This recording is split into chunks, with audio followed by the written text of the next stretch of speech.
that it's a great mistake to confuse it with nothingness. It is rather to be thought of as space, or like space, because space is not empty. It contains the whole universe. And so in the same way, the state of mind of the person who is truly enlightened is not empty. It contains everything.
Not this, not this, not any conception.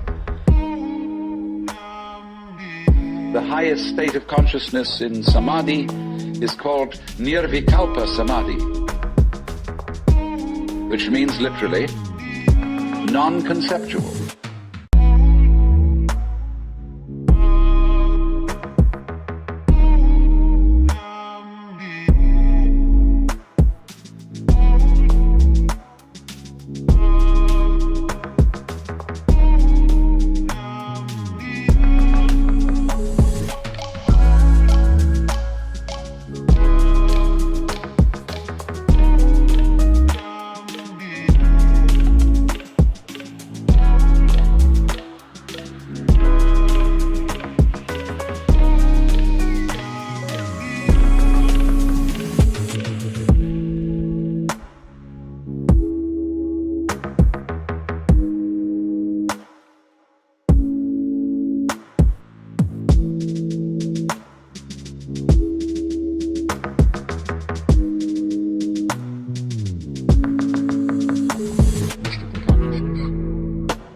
Not this, not this, not any conception.